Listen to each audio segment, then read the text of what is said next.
Egiari Zor elkarteak antolatutako solasaldi honek izenetik bertatik argi erakusten duen bezala helburu argia dauka. Egiari bide egiten laguntzea. Duela 20 urte Joselu Geresta herritarrarekin gertatu zena ez ahaztea.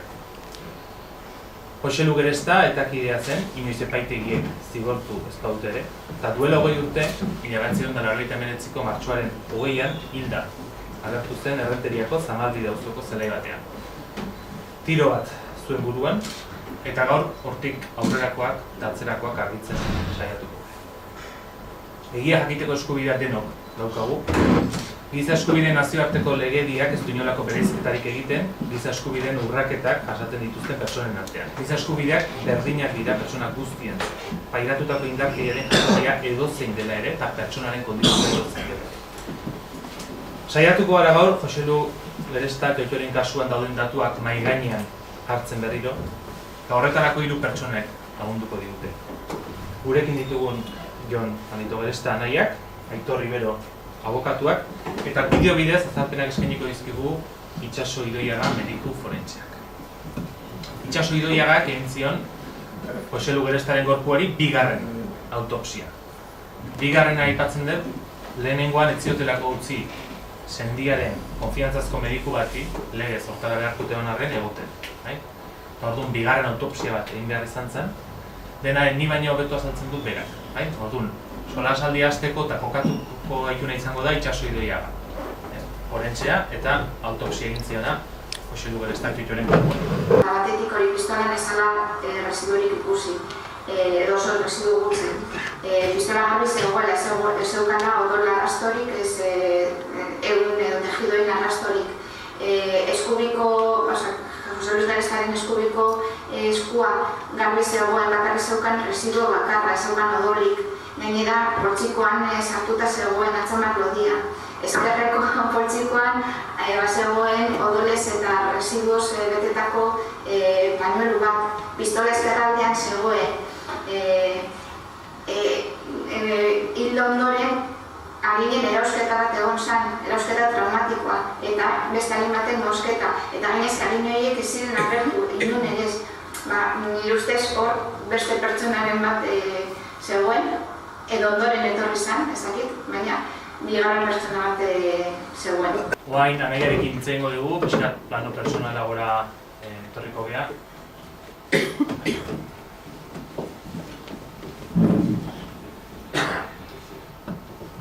Beretzat ez da erresa izango, 20 urte atzaitea eta ulertuko duzu bezala, mingarriak digan egun horietara edo jutea. Lehen egon geha pixkat hizketan, egun horiek gogoratzen. Eta esan beharko genuke lehenengo, txalde hor? Esan beharko genuke, egin beharko genukela egun batzuk atzera, hau guztia pixkat ulertzeko. Eta bera, zuen lehengusuari hiltzen lekutik, hiltzuten lekutik oso gertu biziren lehengusuari agertu zitzaion unekoa. Bai, hau larun bata izango zana agertu zana. Eta astezkenian azaldu zen uste lehengusu ban etxea, astezken iluntzien. Eta, bueno, ari esplikatuz, jarraitzen nahi zilotela, beha egoera txarrien aurkitzen zala, eta susmua aipatu zion aginetan zerbait jarraita ote zaukan. Baina beha garbi jakin gabe, baina susmatzen zula handikan zerbait ote zaukan. Orduan hori isatiekin, lehengusu bare nahiko egoera estun agertzea, eta bueno... Kontuaratu behar dugu beha ies egin dazeola? Bai, ies egin dazeon, kanpoan zabilen, bueno, launtzeko nahiko egoera zaila zakan. Solasaldi jeiteue eta atertzea kanpoa, etorri zen biretikan, bueltatzea digua, eta ja bastante iluna, baina urrutira, lehengusuak esateu, pare bat personan zea, ziurtatu ezintzula, ziurtatu baino, beretzako bi irudi bazaudela hola urrutia, esateko mon Norbait zegoela. Bazala, norbait bazala. Ikustezula alako bi itzal ikusi zitula. Eta hortikan, bueno, egun hola jutea, eta denguzu bazaltze zeinei, pixka bat kezkatuta, mugimendu behitekoren eiko bildurrak egin beha, baina azaltze zein lan batien, eta, bueno, lan batien lanak initun bezala, etxeakuan pasatzen naiz, bueno, esan nion pasako nitzala lehenguzu bana, eta ja... Bera, lehenguzuari azaldu zitzaion, jendea, ez da inbatu, azkeazkenean. Bai. Eta lehenguzuak abisua eman zituen, ulertu behar dugure testu ingurua egoera zintzen, larun batean. Larun batean. Abisua jaso, eta zuk erabakitzen duzu, haren etxera joatea. Bai, lan bat iluntzien ni etxeakuan, errani nola bizi naizen, hemendikan hartzen, eta guten naiz lehenguzu bani etxea, eta justu ordun, hartuta zeon, belardioi, hilda azaldu zen belardioi hartuta zeon zintakin, eta justu birian akan libre, lehenguzu bana juteko, lehenguzu bana etxea juten naiz, eta aipatze diate, gorpu bat agertu zala belardile hortan. Eta, bueno, hortikan sospetxa, izan zeikela neko garbi, zeon. Baina, bueno, beti esperantza Beste norbait izango dela? Norbait izan leikela, eta esperantza horrekin bueltatu nintzen etxea, eta ja urrungo goizian, ja abixatu ziaten gorpuz bat azaldu zala, eta horrena izan zeikela, Joseluna, eta identifikatzea joteko, eta Donostiko tanatoioa junginen, Laguna, Luis, eta Arrastoa eta Irurok. Gorputza handik anatea gendun garaian, ez dakit, ez nula sinistu nahi, ez nintzen kapaz identifikatzeko, garbi izan da. Luisi komentatu nion, eta arek baiez, eta hortik konfirmatu zen, eriotzan. Ulertu da, uste, aurreko pasarte hori. Hasieratik, eta lehengusua kontatutako hortatik gehiago, argi zenuten suizidioaren hipotesia eta berala zabaltzen hasi ziana, etzala aldatzen. Bai, hori... Esan dute, aurreagotik beste egun batzuk, bazitun batien da bestien debiliak eta bagenduzkan dato gehiore, eta orduan ikustea momentu batzutan oso ondo kokatzea nundik noa da bilen, baina beste momentu batzutan oso ondo ezautzitun lekutan galdu itea, eta antzemate jeu etzeola bere zeatan, orduan zerbait bazaukala sartua, zatik gertatu zen, etxe batian utzi zitula aldatu zitun botak, kanpuan aurkitu zitun bota batzuk, eta bere karterak eta denak anuz zitu, eta holako gauza asko gertatu ziren. Gero beste leku batzutan bai argi ikusteala ibiltzeala, baina esatean bezala argi aldik eta ilun aldik pik batea zitula. Eta tarte horretan atxiloketak ere gertatzen? Bai, gertatu ziren tarti hortan, Astiosoko Nekane Txapartegi eta Mikel Egibarre orduan izan duzian justu, hau esan nahi dizute Donostin zabilela etxe batea jundata ondoren nien enteatzea, baina datuak hartzen hasita, Donostia juntzan etxea adierazpen batzuk iteitu, eta tarti hortan, hortikan, lehengusuan etxea bitarteko tarti hortan, gertatu zian atxiloketoik baita ere. Eta beti uste horre zerbait entzitekela? Horre, o tortura bidez, o zea bidez, informazio bat atea zeiken susumua badaka. Eta hor argi gelditzen dienak, eta oso argi dagoenana, aste azkenetik larun batera, egun horietan, bera aste azkenean azaldu zen lekutik handik 3 egunetara agertzen dela, iaia bertan, eta 3 egun horietan ze gertatu zen.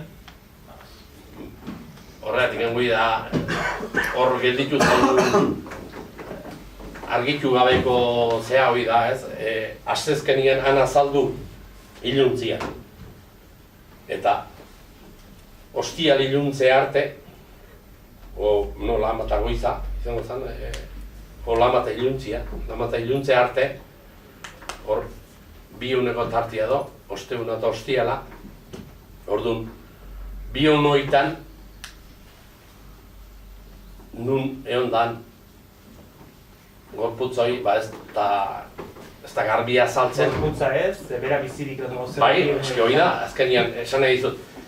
Esan ditzuen bezala, suizidioa zala, eta egun hortan beharko zuen izan, normalez ez, azalduta ingurun izatia, baina hor 2 garbi daude, hor ez dala egon du, eta gorputza hor azaldu zala. Eta autopsiari egun hortan, 20an hiltzela. Urte dezente pasa dira, 20. urtean gaur. Pensatzen dugu familiarentzat urte gogorrak, bereziki galdera asko dauzkazuelako oraindik erantzunik gabe, ezta? Bai, eta gelditzean zea ez, agiri gehiago ez izati inundikan, 20 urte pasa dira, eta esan duzu, beste zerbait azaldukoa, baina, oso zaila. Urteak aurreak unainien geota zailago ikuste deu, eta hortikan argibide gehiago jo daude, Santa Maria egin zituen deklarazioei, baita ere, txura ematen zailo baita ere, gerra zikinean zea bazauzkala, datuak nahikoa emateu baita ere. Baina, argitzeko asmoiken ez daukate beraiek. Sarreran jarri ditugu egunkarietan bereziki hil eta urrungo hilabetetan agertu zian dokumentu batzuk, eta baita Jonek aipamen egin dion Saez de Santa Maria Guardia Zibileko teniente koronelak egin zituen adierazpenak. Jose Lugerestaren kasua gerra zikinaren baita kokatuz, eta esan ez, zenbait informazio ez da gateatzen honean, eta beste gauza batzuk egin darra duela. Gutxu gora bera esan. Ez dakit beste zer egitu nahi guan gaur? Ez, nik uste, hortiken aurrea, txoiten segitu pixka bat, eta... Gaur nahiko genuke pixka kasua berritu, forensea entzun dugu, sendiare bai, eta Aitor Ribaro abokatua eta kasua ere mantzua daukagu. Elpatzen zenean lehen oso lotuta, zuek egin zen ezaketen lana eta itxaso ideia bat orentxe komentatu digunta ez. Azterritzagun nola izan ziren diligentziak edo zein izan zen eman zen impresio bat. Txalde hor. Txalde hor, mikro. Txalde hor, eta eskerrik asko, uste, importantia dela lanenean eta nahiz urte asko pasadian, holako gauzak ere oraindikan azaleratzea edo gutxinez aipatzea edo dauden datuak ematea, ez? Leheno egia da, hasi aurretik zuri aipatzen izun lotura zuzena zegoela guk epaitegitan egin genezakena, pixkat mediko edo osasunaldetik itxasok egindakoarekin, ze prozedura honetan bereziki aztertu zian elementuak izan zian elementu medikoak, eta horien inguruko balorazioak. Baina bestaldetik ere, orain txentzun da, bueno, pues erabat lotua dago ere berak emandako testigantzarekin, ez? Hor diligentzitan ere, egotean, aparte, bueno, pues nolabait froga objektiboak edo leheno aipatutako balistika frogak, aginei buruzko frogak eta horrelakoetaz gain, egon zen beste elementua izan zen, testigantzak, ez? Eta, bueno, testigantzatean ere bi talde nolabait banatu beharra, ez? Alde batetik, hasieratik agintariek eta kasu honetan ertzaintzak egindako atestatua eta horrek eman zituen testigantzak, ertzaina beraiek emandako testigantzak, baina bestalde ere, bereziki kasu eduki zuen nik uste dut islada publikoagatik eta hori ikusten dira egia da bai gara eta egunkarian oso kasu zehatz egin zitzaiola eta oso ona guri ere zen zitzaizkigu pixkat testigantza pertsonak egun haietako zenbait gauza kontatzen, ez? Alde batik genuen berak aipatu bezala lekusuaren testigantza, lekusuak epaitegian deklaratu zuen, baina baita ere, behaz aparte nigoatzen naiz, beste 4-5 lagun ere, egun haietan, hilda azaldu aurreko astean edo 4-5 egun horietan, eta beti ere Hernani Oiartzun errenteri inguru horretan, berarekin koinziditu zuen jendea, ez? Jose Luis laguntza eskatzen ari izan, jendiai, laguntza eske horretan baserri batzutala eta jun izan zen laguntza eske, niko atzen dut buruz egin naiz eta diligentziak ere ez dira, pertsona bat deklaratuzun autoestopen hartu zuela, esango nuke Oiartzunik errenteri aldea, eta hor bat zeuden bestelako elementuak, ez? Ze esango dizuet trajektoria judiziala, ez egia da, urte asko, 20 urte pasa dira, hemen bizitzak buelta asko emate ditu eta gutako zeinen bizitzak buelta asko emate ditu, baina, badaude gauza batzu nahiko zailak direnak aztutzeko, ez? Eta, nik egon hartu behar dut, kasu hau niretzat nahiko berezia izan zala. Alderatik aztetasuna eta gozaitek, baina egia da ere, gauza oso gogorra izan zala, ez? Eta guk ere, kasu horretan abogatu bulegoa Hernani genuen, dena oso gertu gertatu zen, nik esan duke familiarekin ere momentuan gertutasun handia, itxasorekin ere, eta orduan, nahiko berezia izan zen, ez? Eta anekdota bat kontatzearen, itxasok aipatu duen bezala, niri tokatu zitzaidan bigarren autosian egotea. Ni ez nintzen sekula egon olako zerbaitetan, orain, segurazki, telebistakin eta CSI eta olako seriekin denak gauza batzuk egitak eguruan, baina gauza gogor bat da, gogorra, baino era berean nik daukadan oroitzapena zen gu elementu gutxi batzuk ingindua zen buruan, eta elementuetako bat zen Jose Luisek bere iesean aipatzen zuen zehozer zeukala aginean eta eskatzen zuen laguntzetako bat zan hori kentzearena, ez? Hori da, guri deklaraziotan eta testigantzan eta berak txip bat aipatzen zuen, ni behin rekorderik bat. Eta, autopsia horretan, itxasok kontatu duen bezala, de repente, edo aboa irekitzea agindu epaileak, ze lehenengo autopsian ez zitzaien sikiera ireki ere, eta momentu hortan, itxasok somatu zuen, falta zitzaiola bi agin, eta 3. baten zati bat. Eta nik goatzen dut, antxe geundela Polloeko anatomiko forensean, sala txiki batean, ez egit epailea bat zegoen, fiskal esangonuk ere bai, mediko forensea goatzen dut, eta itxaso buelta eman, eta niri gestu bat egin, eta falta zaio, eta, zer dago, ez?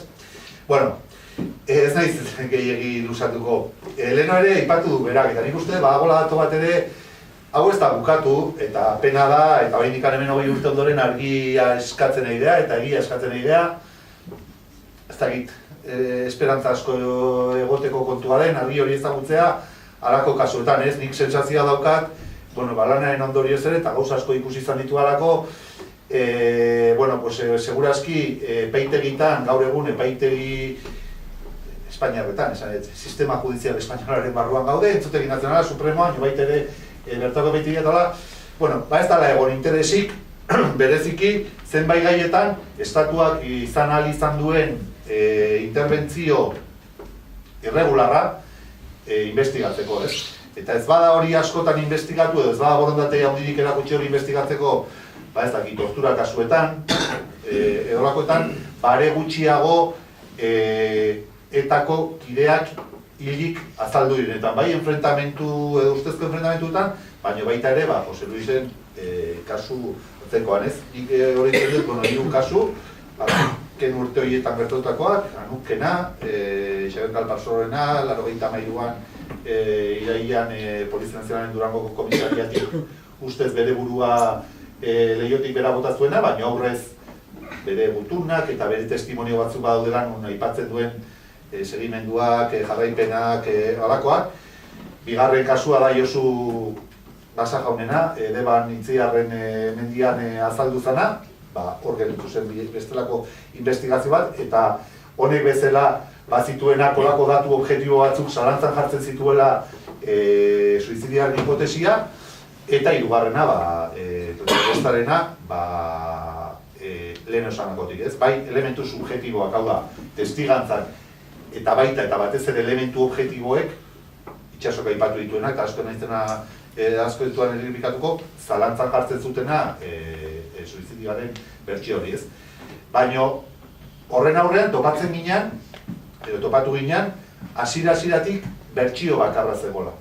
Denek, politikari, polizi, fiskal, mediko forense, epaileak, denek lehen egunetik suizidioa aipatzen. Nik esan nuke, baita ofizialki Jose Luis identifikatu baino lehen ere. Bai, hasieratik bertsioa zen, pertsona batek bere buruaz beste egin zuela, eta azaldu zela larun bat atxalde hartan, ez?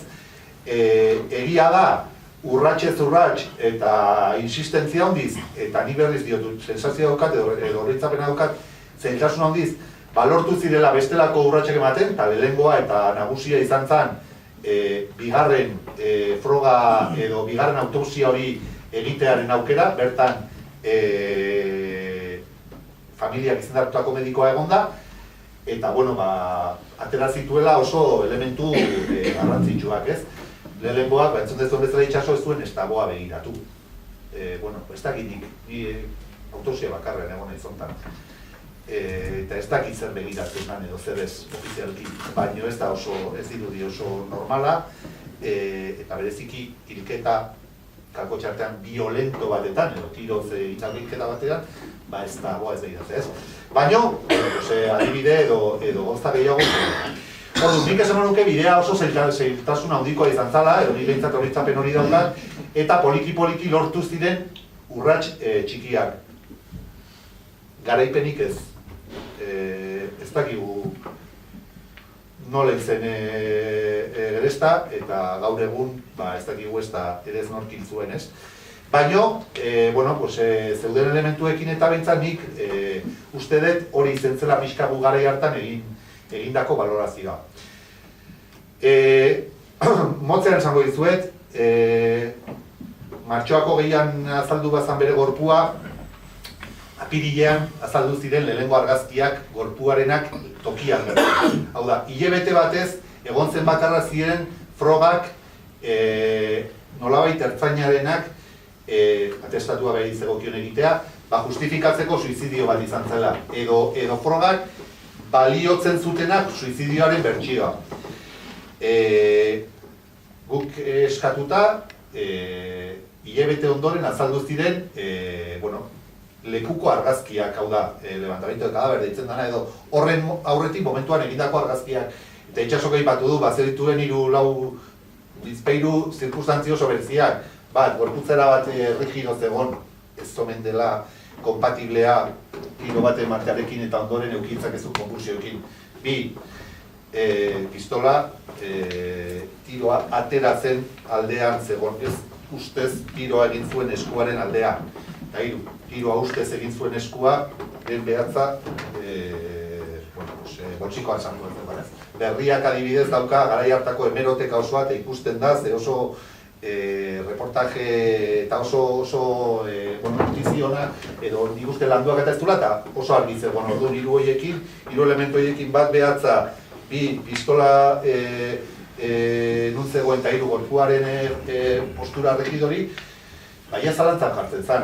Claro, zalantza hori edo zalantza horren inguruan gu genitun susmoak indartzen ziren esatea ez da, nola ez da hilabete batean ezagutu.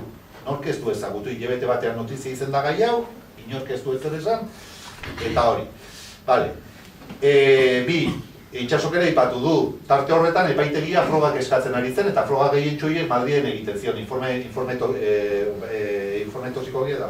Orduan, froga horietan azaldu zian bestea, bueno, berak esan du, baina pistolania errestoik ez edo bolbora errestoik ez, eskuan bat ere ez, bolsiko bat, pañuelo bat bolsikoan restoekin, hau da, norbaite garbitu izan balu bezala, edo norbaite ondoren garbitu izan balu bezala, bueno, horrek ere zalantzan jartzen zuen, egon ziren beste kontraesan txiki batzuk, esan eta hasieran ertzaintzak aipatzen zuen pistola marka bat, eta gero aurkitutako bala beste bat zen, baina, bueno, igual txiki keriagoak izango ziren. Eta ondoren iritsi zen, guretzat pixkat froga elementu nagusi izan zela aginen inguruko froga, ez? Aginen ingurukoak, Itxasok esan duena. Argi eta garbi esaten zuen, hil baino pixkat aurretik edo ondoren, gero argitu zen ondoren zela, baino, informe toxikologio esan zuen, norbaitek abo horretan, bi agertzen du, eta hirugarren bat, gainera, aipatzen zuen tresna desberdinekin egina zegoela aginen asunto hori, ez? Hori nik esango nuke iritsi zela, martxoan gertatu bat ziren, azkenean epaitegiak eta gauzak ere pixka luzatu egiten dira, eta azaro aldean. Claro, ordurako berriz diot, epaitegian zeuden deklarazioak, lehengusuarenak, goatzen den, baina nik esango nuke beste baten aipatzen zela, bere IES-ean, Jose Luisek aipatzen zuela, zuzukala gina, eta mesedez kentzeko, edo mesedez zerbait emateko hori kentzeko, eta orduan, zian frogak, gure ustezko zalantzei, edo gure suizidioaren inguruko zalantzei, balio ematen ziotena. Eta, Itxasok kontatu du, esan du, informe horiekin gero, bai gure medikoari eta bai epaitegiko medikoari esaten zioten, eta zer, honekin zer. Eta epaitegiko medikoa esan zuena, gaina agina dena post-mortem izan zala, inkluso dolako kontzeptu guk ondoren ikasi genula, edo gero eskari horren ikasi genula, zala, hil ondoren kendua izan zala. Gure harridurarako, baino kako txartean ere pixkat ezagututa epaitegiak eta, epaitegiak egin zuen trajektoria guzti izan zen guk eskatuta. Hau da, fiskalak ez zuen froga bakar bat eskatu, epaileak ez zuen froga bakar bat ofizioz eskatu. Gu izan ginen zer iraizu eskatu toxikologiari, pistolari buruzko, arrastoi buruzko froga. Eskatu bestea. Testigo hauek ditu, noiz ekartzen ditugu deklaratzea, eta, leheno pixkat anaiak esaten zuen bezala, nahiko egoera berezi batean, ze azken batean, Jose Luis etako kidea zen, IES-ean zegoen, eta jende hori, bere momentuan, akusatua edo leporatua izaten duten, etako kide bati lagundu, edo lagundu saiatzea, edo laguntza emate saiatzea, eta bazaldu ziren epaitegian, berrez dien, 5-6 testigunik esango nuke, pixkat guri interesatzen zaiguna. Jose Luisen trajektoria hori, azken egunetako hori argitu nahian, edo pixkat nola zegoen. Zuk aipatu duzu, eta ni bintzat buruan gogoratutako lehengusuarena, bizi duetena, goatzen dut hori, bazi joanean hori, eta inosan hori aipatzen zula, tiro hotx bat edo olako zeo zer. Hoi niz goatu esatia, baina hori ere bai. Eta hori, asteazken atxaldian zan, eta gero, berez hilik azaldu zen larun bat atxaldean. Aurrea eta bukatzen pixkat aurrea iteko. Otsaian, 2000 urteko otsaian, urte bete berandugo, gure harridura eta gure, ez da harridura, aserreako epaitegiak artxibatu egin zuen sumarioa. Artxiboak askotan gertatu izan dira, eta artxiboek badaukatea desberdina juridikoki, eta askotan izaten da, edo batzutan izaten da, delito zantzurik ez dagolako, ez dagola deliturik, eta bestatzen izaten da, delitua egonik autorerik autorerik ez delako aurkitu, ez? Kaso honetan, epaileak autoa da, ebazpenean esaten zuen gauza bat. Aginak posmorten kendu zirela, hil ondoren kendu zirena. Bi, aginak kentzea eta hilketa erabat gauza desberdinak zirela. Hau da, ez dutela inungo zerikusirik bat bestearekin. Eta hirugarrena eta garrantzitsuena, eta, bueno, penagarriena edo gehiena zerretu gintuenan ikuste, zegoela deliturik. Eta suizidioaren hipotesiari erabateko babesa ematen zion. Ez hori zen zen, 2000 urteko txaian, errekurritu genuen, eta, bueno, ondoren, gaur egun nik adibidez, irakurri ditut hori, familiarekin eta eman genituen presaurrekoa garai hartan, eta bizarreko mugimenduko jendeak bat. Jaso balorazio positio egin genuen, 2000ko uztailean, Donostiako entzutegi probintzialak, hau da, organu nagusiak, Gipuzkoa mailako organu nagusiak, onartu egin zuen partzialki familiak jarritako helegitea epaileak emandako artxibo ebazpen horren kontra, eta onartzen zuen, eta aipatuko dizkizuen niretzat 3-4 elementu oso garrantzitsua zirela bat. Erabat, hankaz gora jartzen zuen epailearen erabakia, esaten zuen epailearen erabakia ez zegoela ezertan oinarritua. Bi, esaten zuen, suizidioa ezin zala deskartatu. Vale. 3, esaten zuen, hala ere, ezinezkoa zela separatzea, aginak kendu izana, eta ikertzen ari ziren, diligentzietan ikertzen ari ziren egitateak, diligentzietan ikertzen ari ziren egitateak ziren, Jose Luis Gerestaren eriotza, edo hilketa, edo erailketa. Ez aginak kendu izana. Investigazioa, diligentziek irikizian, Jose Luisen gorpua hilik azaldu zelako. Beste goza guretzat oso baliogarria izan zala, erabat babesten zuen Leno Itsasok aipatutako bere txostena. Hau da, oinarria, ebazpenarena zan esatea, familiaren medikoak dion bezala, efectivamente, aginak faltaztezkion. Familia dion bezala, aginoiek ondoren keduztezkion. Familia, orduan, guretzat horrek balio bat ematen zuen. Eta azkenik, eta bueno, garrantzitsuena, horretan ematen zigun arrazoia, zan, artxibatzen zuen asuntoa, behin-behinean, hau da, provisionalmente, baino, delitua egonda autoreak ez ezagunak zirelako. Eta, guretzat horrek, bazuen barrantzia eta bazuen batez ere aldaketa epaitegiak, Donostiko epaitegiak, 5 hilabete berenago eman zuen ebazpenetik, ez? Egia da hor ez genula lortu besterik. Eta leheno pixkatera hitz egiten genuen, ez dakit bidea edo saiatu edo ez dakit nundiko jo barzan, baina hor bukatu zen auziaren bide juridikoa. Bukatzeko berak aipatu du, niretzat, klabea da, ez? Hortikan eta urtebetea, Zer de Santa Mariak adierazpen batzuk egin zituen La Razone, ez La Razone egunkarian. Azken batean hitz egiten izan gerra zikinaz. Gerra zikinaren inguruan egiten zituen adierazpen batzuk, seguraski gutako askok ala sinisten ditugula, edo nik behintzat ala sinisten du, berak esaten zuen, gerra zikina terrorismoaren aurka, terrorismoa berak moduan aurkaritzeko erabat beharrezkoa izan zala. Esaten zuen, berak ez ziola gerra zikina deitzen, baizik eta gerra irregularra. Zala, erabat legala, ze hor mugan zegoen, eta orduan gerra irregularra deitzen ziola. Eta gero, esaldi bat zegoen, esaten zuen, terrorismoaren kontrako borroka ezin da egin legearen barruan. Hori esaten zuen, pertsona batek, ez da gini, kargo militarra ez dut asko zautzen, baina reservako teniente generala kargo nagusi bat Espainiako estatu boteretan, bai PSOE-rekin, bai PP-rekin, bai UCD-rekin eta gauzazkorekin. Hori orokorrean, baina horren oinarria zeukan Jose Luisen kasuan.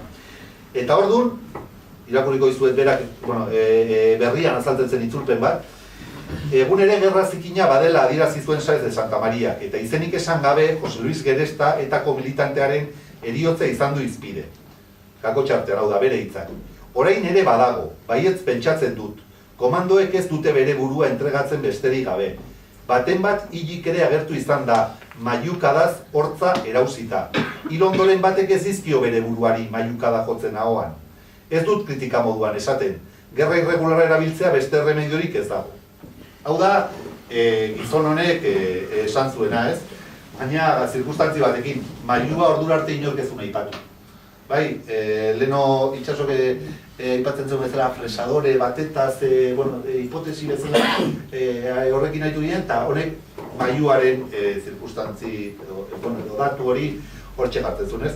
Eta, niretzat, edo nire iritziz, eta nire iritzi pertsonalean, erabat konkluyentea da, ez? Hau da, ona. Suizidioa, elementu askoren arabera guk erabat deskartatu genuen momentu hartan. Egia da, epaitegiak arrazoia eman zigun ebazpen horretan ez zuela erabat deskartatzen, baina beste hipotesi batzuekin batera onartzen zuen aukera. Eta egia da ere, anaiak esan duen bezala, datu batzuk ere bat zeudela, jendeak esan zuena, Jose Luis, aurreko unobetan, ondo ez zegoela une batzutan, bai, eta bere buruakin kokatzeko, eskokatzeko eta bar, arrazoekin.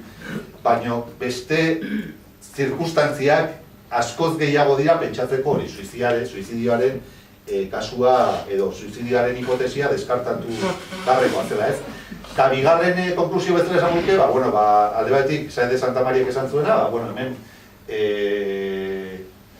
estatuarentzat hau gerra bat izan da, eta gerra horretan, arma desberdinak erabili ditu estatuak, eta horrela da. Tamalez, urte asko pasa dira, eta ziur naiz, halakorik ez dela errekonozituko. Ja ez zuzen edo zehatz Jose Luis Gerestaren kasua nola izan zan edo, baina hemen erabili dela asko, oraindik ez dira kapazak ez da torturarekin errekonozitzeko 5.000 kasutik gora daudenean, informe ofizialak denetarik egon denean, orduan, hor gelituko den zeo zer da, ez? Eta, pena bada, ez lortzea azkenean guzti hori jakitea, ojala inor aterazuko balitz urtetara eta esan egiaz, edo interesatzen zailo dezagit oso zergatik zer gertatu zen edo nola izan zen Jose Luisena, baina, nik ere uste garrantzia daukala gure barruan gelitutako edo sensazioa gertakari horiekin, ez?